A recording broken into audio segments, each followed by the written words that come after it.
पंचम टी20 मैच पाई कैप्टेन सूर्य कुमार यादव भारत दलर विपज्जनक प्लेइंग 11 घोषणा करिसेंती जा देखिबा परे इंग्लैंड दल कंपित होइछंती। बंधुगण आसंतु आपनकु जणाइबा पंचम टी20 मैच पाई अधिनायक सूर्य कुमार यादव भारत दलर प्लेइंग 11 ने काहाकु रखिछंती एवं काहाकु बाहर हेबार बाट देखाइछंती। ए सहित आपण केउठारे ए मैच को देखि परिबे एवं केबे एवं केउठारे ए मैच खेला जिवो ए वीडियो रे सब किछि विषय रे कहबाकू जाउछु। तेनु दया करी वीडियो को शेष पर्यंत देखंतु और पसंद आसिले वीडियो को लाइक एवं चैनल को सब्सक्राइब करंतु। बंधुगण जदि आमे ए मैच विषय कथा हबा तेबे ए मैच फेब्रुआरी 2 रे संध्या 7 टारे मुंबई रो वानखेड़े स्टेडियम रे खेला जिवो एवं आपण एको मोबाइल ले डिज्नी प्लस हॉटस्टार ऐप रे देखि परिबे एवं टीवी रे स्टार स्पोर्ट्स रे मध्य या लाइव करा जिवो। जदि आमे पिच रिपोर्ट विषय कहबा आमे समस्त जानू जे द्रुत बोलर माने वानखेड़े रे बहुत भलो सहाय्य पांती। शेष टी20 रे मध्य द्रुत बोलर माने ए पिच रे अनेक विकेट नेउथिबा मध्य देखिबाकू मिलिबो। दर्शक बंधु प्लेइंग 11 विषय कहबा गले अभिषेक शर्मा पुणी थरे संजू सैमसन को सहित ओपनिंग करथुबा नजर आसीबे।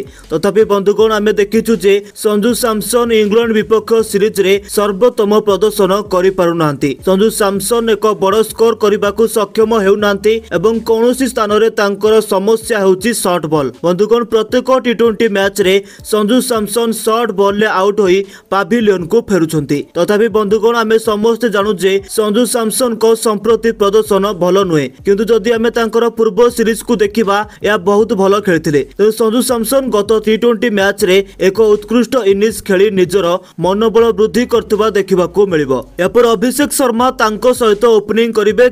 तेबे बंधुगण जदि आमे अभिषेक शर्मा को बैटिंग को देखिबा तेबे प्रथम टी20 मैच परे सेतेटा भलो होई नै। जदिओ से एक भलो आरंभ करूछंती किंतु से याकू एक बड़ स्कोर रे परिणत करिबारे सक्षम हेउ नांती। किंतु अभिषेक शर्मा जने पावर हिटर समस्त जानिछंती। बंधुगण आपनको कोन लागुची कोन अभिषेक शर्मा गत टी20 मैच रे एक अर्धशतक स्कोर करबाकू समर्थ हेबे कि नै आपनको राय गोटे कमेंट करी जणांतु। या पर अधिनायक सूर्य कुमार यादव तृतीय नंबर रे बैटिंग करथिबा नजर आसीबे। सूर्य कुमार यादव जे कि टी20 रे 1 नंबर बैट्समैन थिले किंतु जदि आमे तांकर सांप्रतिक प्रदर्शन को देखिबा या अत्यंत खराब एवं अत्यंत निराशजनक अटे। से प्रत्येक टी20 मैच रे बड़ स्कोर करिबारे सक्षम हेउ नांती किंतु तांकर अधिनायकत्व अत्यंत भलो होईची किंतु तांको बैटिंग सेते भलो देखा जाउ नै किंतु शेष टी20 रे मध्य सूर्यंको ठारू बहुत किछि आशा करा जाउची। एपरे बामहाती बैट्समैन तिलक वर्मा चतुर्थ नंबर रे बैटिंग करथुबा देखिबाकू मिलिबो।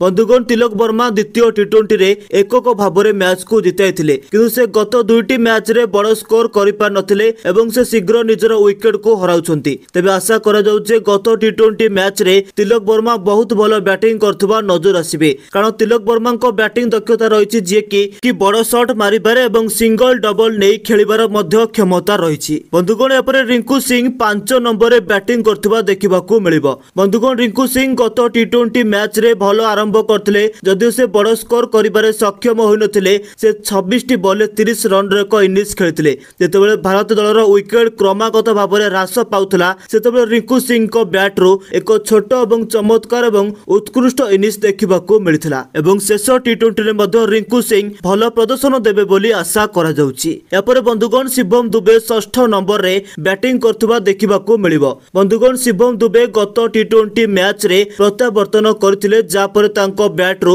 बहुत भलो एवं विपज्जनक इनिंग्स देखिबाकू मिलिथिला। केवल तांको कारणरू ही भारत दल ए मैच जितिबारे सक्षम होइथिला जोथरे सांग माने शिवम दुबे एवं हार्दिक पांड्या को बहुत भलो एवं गुरुत्वपूर्ण अवदान थिला। आमे समस्त जानू जे शिवम दुबे जने अत्यंत विपज्जनक एवं विस्फोरक बैटिंग पई जणासुना। तेबे आशा करा जाउ जे गत टी20 मैच रे तांको बैट रो अनेक उत्कृष्ट इनिंग्स देखिबाकू मिलिबो। 7 नंबर विषय कहबा गले हार्दिक पांड्या को 7 नंबर रे रखा जायछि। बंधुगण हार्दिक पांड्या तांकर भलो बैटिंग बॉलिंग फील्डिंग पई जणासुना। ए सीरीज रे मध्य पांड्या भलो लरे नजर आसुंती। पूर्व मैच रे मध्य एक चापर विस्फोरक बैटिंग प्रदर्शन करी टीम इंडिया को जिताइथिले। पुणी थोर आमे गत टी20 मैच रे पांड्या को ठारो भलो प्रदर्शन रो आशा करिबा। एपर दोस्तों उप अधिनायक अक्षर पटेल को 8 नंबर रे बैटिंग करथुबा देखिबाकू मिलिबो। तेबे दोस्तों अक्षर पटेल मध्य ए टी20 सीरीज रे बैट्स सहित भल प्रदर्शन कर पारुनांती किंतु से बहुत भल बोलिंग करछंती। समस्त मैच रे गोटे किंबा दुईटी मध्य विकेट नेउछंती।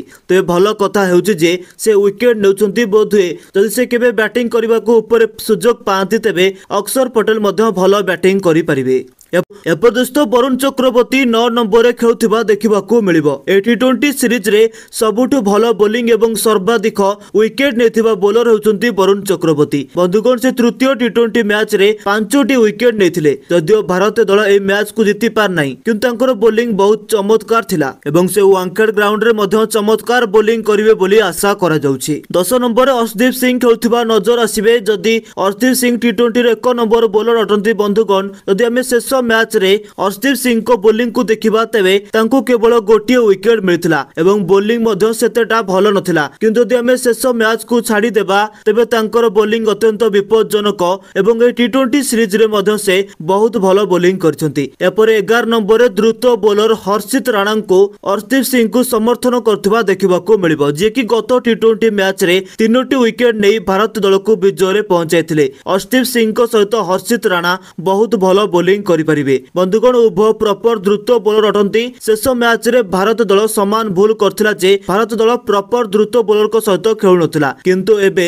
वांखेड़े स्टेडियम रे द्रुत बोलर मानकु सहाय्य मिलिबो। तेनु हर्षित राणा अर्शदीप सिंह को सहित बोलिंग करबाकू जाउछंती। तेनु बंधुगण या भारतीय दलर विपज्जनक प्लेइंग 11 थिला। आपण कोन भाबुचंती भारत दल ए प्लेइंग 11 सहित शेष टी20 मैच को जीति ए सीरीज को 4-1 रे करि परिबो कि आपणको राय कोन गोटे कमेंट करि जणांतु एवं एहिपरि क्रिकेट खबर पाई हमर चैनल क्रिक टाइम ओडिया को सब्सक्राइब करी बेल